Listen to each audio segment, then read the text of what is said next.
Bonjour à tous, je suis ravie de vous retrouver pour un nouveau numéro d'Isère Mag pour voir ensemble quelques-unes des belles initiatives qui font rayonner notre département. On se trouve ici au Sapé en Chartreuse, à quelques kilomètres de Grenoble. On a vu de la neige, on n'a pas pu résister, on est monté. Mais avant de monter, je suis allée rencontrer Christophe Charles, le vice-président du département qui nous parlera d'insertion. Et pour savoir ce que nous réserve le reste de ce numéro, le mieux c'est de jeter tout de suite un coup d'œil au sommaire. Des adultes autistes ou en situation de handicap retrouvent confiance et sérénité en participant à des activités agricoles. Des ateliers à la ferme mis en place il y a 3 ans par les associations Le Bercail Paysan et Sainte-Agnès. À la découverte du ski de randonnée en nocturne avec la rando étoilée. Pour sa première au départ de Pipé, l'événement a fait le plein avec près de 300 participants pour des challenges rapidité, des parcours balisés et adaptés, des initiations et des animations. Les Chartreuses comme vous ne les avez jamais vues. Le musée de l'ancien évêché à Grenoble propose aux visiteurs de se plonger dans 79 peintures monumentales restaurées représentant des monastères de l'ordre de Saint-Bruno du XVIIe au XIXe siècle. Et puis on conclura cette émission avec quelques bons plans, des idées de sortie pour courir sur les traces des résistants, aller encourager l'équipe de France féminine de rugby, découvrir des musiques du monde entier ou pousser la porte de quelques exploitations agricoles. Changer de regard sur l'insertion, c'est la mission que se donne le département de l'Isère et qui met pour cela en place de nombreux dispositifs autour du RSA. On en parle avec vous, Christophe Charles. Bonjour. Bonjour. Vous êtes vice-président du département en charge de l'action sociale, du logement et de l'insertion qui nous intéresse donc aujourd'hui. Alors on rappelle que pour bénéficier du RSA, il faut avoir plus de 25 ans et des revenus modestes. Combien y a-t-il de personnes ou de foyers allocataires du RSA en Isère? Alors, sur le département de l'Isère, nous avons actuellement donc 21 600 allocataires. Nous avons une baisse de 14% depuis 2015. Donc, c'est un chiffre très encourageant. Bien sûr, il y a la reprise économique, mais il y a aussi toutes nos politiques départementales, et notamment notre plan départemental de l'insertion et de l'emploi, qui a permis d'arriver à ces bons résultats. Oui, justement, on va en parler parce que le RSA, c'est d'abord le versement d'un revenu minimum. 132 millions d'euros ont été versés par le département en 2022, mais vous le disiez, c'est aussi et surtout un programme d'accompagnement et d'insertion professionnelle. Détaillez-nous un petit peu ce qui a été mis en place. Alors, oui, c'est tout à fait le chiffre. 132 millions d'euros, c'est l'allocation donc RSA. Mais pour tout le budget cohésion sociale, c'est un montant de 142 millions d'euros qui est en hausse de 4% sur notre dernier budget que nous avons voté en décembre dernier. Alors, au niveau des actions que nous menons donc, pour l'insertion, dans le plan départemental d'insertion et de l'emploi, il y a le terme emploi. Et pour nous, c'est important que nos allocataires du RSA, on puisse leur trouver une issue sur un emploi durable. Avec le contrat d'engagement réciproque, comment ça fonctionne? Tout à fait. Le contrat d'engagement réciproque, c'est en fin de compte des droits et des devoirs. Et c'est important qu'ils puissent signer ce contrat. C'est un engagement fort qu'ils prennent dans le cadre de leur parcours d'accompagnement. Donc c'est un accompagnement, c'est un travail qui se fait avec les entreprises qui doivent aussi jouer le jeu. Bien sûr, tout à fait. C'est tout un travail partenarial, bien sûr, avec les entreprises. Je peux vous donner un exemple avec les équipes Emploi d'abord. Il y a 2 équipes Emploi d'abord, une sur le Nord-Isère et une autre sur Grenoble, qui ont permis de mettre en relation donc, des demandeurs d'emploi avec des entreprises, avec une méthode iodée. C'est une méthode innovante, où là, on n'apporte pas la lettre de motivation, ni le CV. C'est avant tout sur l'offre et voir les motivations avant tout donc des personnes qui souhaitent retrouver l'emploi. Ça s'adresse à quel public prioritaire? Alors, on essaye, dans le cadre du futur plan départemental, on veut axer notre action sur 3 publics prioritaires, 3 publics bien ciblés, les nouveaux allocataires, les allocataires de longue durée et puis aussi les allocataires seniors. Et c'est important aussi de les accompagner. Et puis ça remonte le moral aussi de ces gens-là, de se retrouver dans une situation d'emploi. Bien sûr, tout à fait. Et c'est important pour eux. Et tous les parcours que l'on propose avec tous nos partenaires, avec le Pôle emploi, avec nos travailleurs sociaux, avec les associations que nous finançons dans le cadre des appels à projets insertion jeunes, mais aussi avec les structures d'insertion par l'activité économique, les SIAE, qui sont des structures que nous finançons et qui permettent d'accompagner et de remobiliser avec une reprise de confiance donc des allocataires qui sont accompagnés. Il y a aussi les contrats aidés, que je voudrais citer les contrats aidés. 174 contrats aidés sur 2021. C'est 47% donc du SMIC qui est financé par le département. Et nous avons eu de belles actions, ça s'est très bien terminé. J'en citerai 2 actions. Un fleuriste qui a embauché donc un jeune qui s'est inséré pendant ces 2 ans. Et puis un pôle d'expertise comptable qui a embauché donc 2 comptables qui avaient eu des accidents de la vie et qui ont permis justement par ces 2 années de se réinsérer et d'être embauchés à l'issue. Alors, ce nouveau plan d'insertion, quels en sont les axes forts ? Alors, les axes forts de ce plan départemental d'insertion, c'est avant tout au niveau des parcours. Donc, il y a des parcours d'accompagnement, des parcours emploi renforcés. Tous ces parcours, il est important de remobiliser donc tous ces allocataires. Et il y a des parcours qui sont adaptés à chaque situation. Et ce sont des équipes pluridisciplinaires qui sont sur nos 13 maisons du territoire qui permettent de les accompagner avec nos travailleurs sociaux. Donc, c'est important d'avoir des parcours qui soient adaptés par rapport aux différents profils.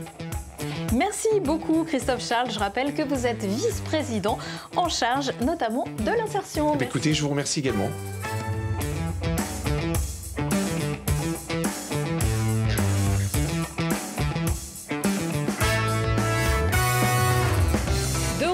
Au SAPé et on va continuer à parler d'insertion dans le sujet qui suit. En France, le taux de chômage des personnes handicapées est 2 fois supérieur à la moyenne nationale. À Gilonnet, en Isère, les associations Le Bercail Paysan et Sainte-Agnès accueillent à la journée des adultes en situation de handicap mental pour leur proposer des activités qui favorisent leur autonomie et leur épanouissement. C'est un dispositif unique en France. Voyez le reportage de Jade Lanier. C'est un refrain presque quotidien qui rythme les journées de Léo. Atteint d'autisme, il vient 4 jours par semaine dans cette ferme pour s'occuper des animaux. Et aujourd'hui, l'heure est au nourrissage et au nettoyage des cages à lapins. Il y a le numéro des cages à faire tel jour, telle date. Et le numéro des abreuvoirs à nettoyer. J'ai mis du foin dans toutes les cages. Quand il n'y avait pas assez, après j'ai remis du grain. C'est agréable, les animaux c'est calme, gentil et tout, et apaisant.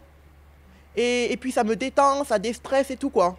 Antonin, lui, vient dans ses ateliers d'élevage depuis presque 3 ans. Sa mission ce jour-là, nourrir 380 poules pondeuses et ramasser quelques œufs. Quand on arrive le matin, on a des quantités précises d'aliments à donner. Donc par exemple, pour ce poulailler, il faut qu'on donne un seau et demi. Donc on pèse l'aliment qu'on prépare dans un seau. Après, on leur partage dans les mangeoires. Et puis après, on nettoie les abreuvoirs. Et puis en fin de matinée, vers 11h, on revient pour ramasser les œufs. 9 personnes bénéficient de cet accompagnement par le travail, des activités qui sont une véritable thérapie pour ces adultes atteints d'autisme plus ou moins élevé. C'est important pour les personnes autistes que l'on encadre, avoir une satisfaction d'apporter du soin aux animaux et puis avoir une valorisation dans le travail effectué au sein de leur journée et puis de voir aussi leurs compétences ou voir les personnes aussi qui prennent un peu plus d'autonomie chaque jour pour certaines tâches. Depuis 2020, Ferme Avenir du Bercail accueille et met à disposition gratuitement ces animaux pour l'association Le Bercail Paysan, un échange avantageux pour les 2 parties selon cet agriculteur. Les personnes accueillies ne travaillent pas. Moi, ils n'ont pas d'objectif, c'est-à-dire que moi, je ne les oblige pas. Toutes les tâches qu'ils réalisent, s'ils ne le font pas pour diverses raisons, par exemple s'il fait très froid ou qu'il pleut, moi, je fais en sorte de pouvoir moi-même le faire. Pour moi, c'est du plus. Moi, je ne tire pas de revenus de l'activité, c'est-à-dire que je leur facture pas de loyer, etc. En revanche, j'estime que j'ai 1 heure par jour de gagner via leur activité. Et eux, ils ont un support pédagogique intéressant. En France, il y aurait environ 700 000 personnes atteintes d'un trouble du spectre autistique, dont 100 000 ayant moins de 20 ans.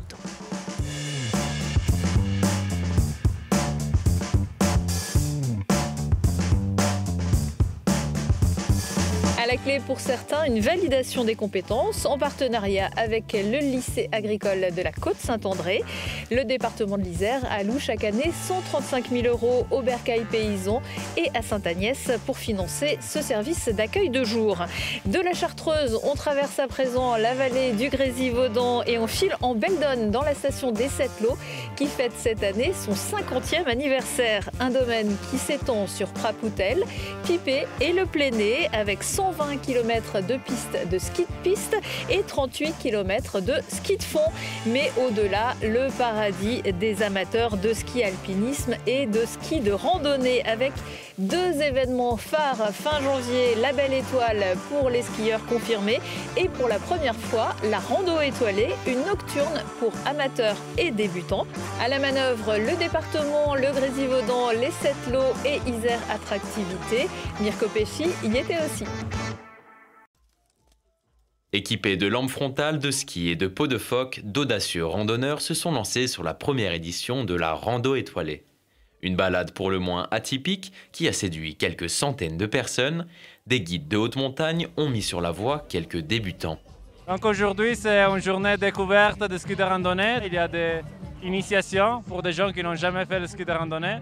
On lui fournit tout le matériel pour le ski de randonnée, matériel de sécurité, kit de VAP sonde. Et du coup, on est sur le massif de Belledonne, dans la station des Sept-Lots. On est plus particulièrement à Pipé.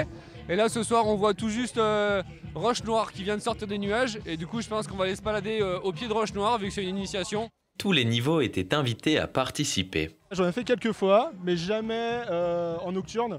Donc je suis là pour essayer l'expérience, quoi. C'est quoi, -6 on est là pour découvrir. Encadré par un guide, donc je lui fais entièrement confiance. La station des Sept-Lots a ouvert exceptionnellement son domaine pour cette épreuve. 2 tracés balisés ont accueilli les curieux qui souhaitaient tester la discipline. Aujourd'hui, le ski de randonnée, je pense que ça explose parce qu'il y a un besoin de retrouver la nature. On a besoin de se balader, de respirer. Et c'est vrai qu'on voit une affluence quand même assez spectaculaire dans nos montagnes. Les sorties en ski de randonnée, ça se prévoit. Un détecteur de victimes d'avalanche, une sonde et une pelle sont nécessaires à chaque balade. Des stands de sensibilisation étaient ouverts pour expliquer les dangers et les précautions pour la pratique. Mais pour cette nocturne, tout a été préparé pour se laisser guider. Là, on voulait faire un truc qui soit moins prise de tête, c'est-à-dire balisé, etc. On n'est pas obligé d'emmener l'herva, préparer sa sortie. Là, c'est on vient, on skie. C'était très dur au départ et après ça allait. Les 20 premières minutes d'échauffement, puis après ça va. La descente, c'était génial. Ski de nuit, vraiment de nuit comme ça, pour moi, c'est une première. Toi, je sais pas. Moi aussi. Ouais. Non, mais c'était trop bien. Franchement, cool. On le refera. Pour le final, une piste de danse et un restaurant étaient ouverts. Voilà de quoi donner des idées pour les soirs de pleine lune.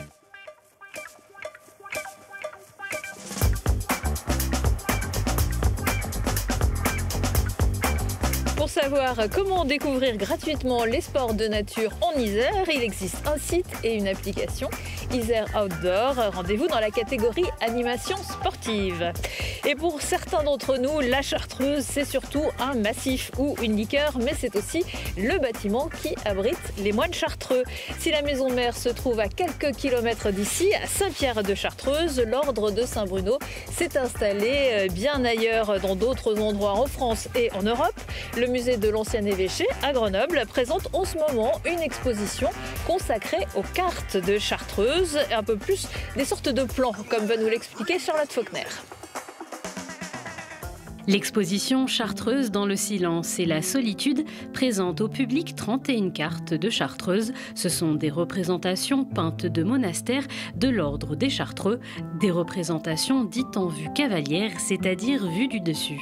Dont Innocent le Maçon, qui est présenté dans cette salle, qui est le prieur de la Grande Chartreuse, doit faire face, si je puis dire, à un mouvement donc, de rénovation des monastères donc, en Europe, et il va demander à chaque prieur des monastères de lui fournir des sortes d'avant-projets sommaires qui représentent donc effectivement des projets de travaux sur les bâtiments. C'est une façon pour lui de garantir des travaux qui soient dans la lignée de ce que veut l'ordre, c'est-à-dire un ordre basé sur l'austérité et la pauvreté quelque part de l'architecture. L'ordre des Chartreux est un ordre prestigieux qui va attirer les élites au-delà des frontières nationales. Des princes, des seigneurs vont vouloir investir dans ces chartreuses, des financements pour lesquels Don Le Maçon, prieur de la Grande Chartreuse, aura bien du mal à gérer les débordements dans les constructions. Un exemple, c'est celui de Pavie, la chartreuse des Pavis, où Don Le Maçon va trouver que cette chartreuse, le plan ainsi que l'ornementation de la façade de l'église est beaucoup trop riche, beaucoup plus fastueuse par rapport au texte fondateur de l'ordre. Les 31 cartes présentées lors de l'exposition font partie de la collection des cartes de Chartreuse, propriété de l'ordre des Chartreux qui comporte 79 cartes au total, des cartes qui ont fait l'objet d'une restauration pendant 20 ans. C'est une opération qui est exemplaire dans la mesure où, outre les institutions publiques, les pouvoirs publics comme le ministère de la Culture, également le département d'Isère, il y a eu la constitution d'une association de restauration des cartes de Chartreuse, l'ARC. Et quand on sait que cette association a pu récolter une somme équivalente à 40% de financement du coût total de la restauration, c'est quand même assez extraordinaire. Au total, le chantier de restauration des cartes de Chartreuse a coûté 1,7 million d'euros, dont 380 000 du département. Pour aller plus loin, l'historienne Pierrette Paravi a également édité un livre, Les cartes de Chartreuse, aux éditions Glénat. Un livre que vous pourrez évidemment retrouver dans la boutique du musée. D'autres idées de sorties culturelles ou sportives, c'est tout de suite dans l'agenda. On monte le son avec la 13e édition des Détours de Babel proposée par le Centre international des musiques nomades, musique du monde, jazz, musique nouvelle. Du 14 mars au 10 avril, vos oreilles vont prendre des couleurs. Si la majorité des rendez-vous se déroulent dans l'agglomération grenobloise, cette année, le festival crée un Babel Tour et investit largement le département avec des nouvelles formes plus proches du public, sans oublier les traditionnels brunchs musicaux du dimanche. On monte le son, mais aussi le blé, l'orge ou l'avoine avec la Clé des Champs. Les 6 et 7 mai, une trentaine de fermes ou de lieux de production agricole du département vous ouvrent leurs portes pour l'opération Prenez la Clé des Champs, avec des circuits par territoire au contact des producteurs locaux pour vous régaler de fromage, de pâtés, de légumes frais ou même de whisky à consommer bien sûr avec modération. Ce n'est pas dans un champ de patates, mais au Stade des Alpes à Grenoble que l'équipe de France féminine de rugby vous attend le 24 avril pour un match du tournoi des 6 nations. Les Bleus seront opposés à leurs homologues du Pays de Galles. Ne manquez pas d'aller encourager votre équipe, d'autant qu'on retrouve souvent quelques Iséroises sur le terrain. Le coup d'envoi sera donné à 16h15. Et puis parce que le 8 mai, ce n'est pas qu'un jour férié, la 9e édition de la course de la Résistance vous emmènera cette année à la découverte du Voironnais-Chartreuse. Au passage de 4 lieux emblématiques de la Résistance, à Vorep, Voiron, Pommier-la-Placette et Saint-Pierre-de-Chartreuse, avec des défis sportifs pour tous, running, trail, rando, cyclo, course enfant et des animations. Inscription sur le site coursedelarésistance.fr.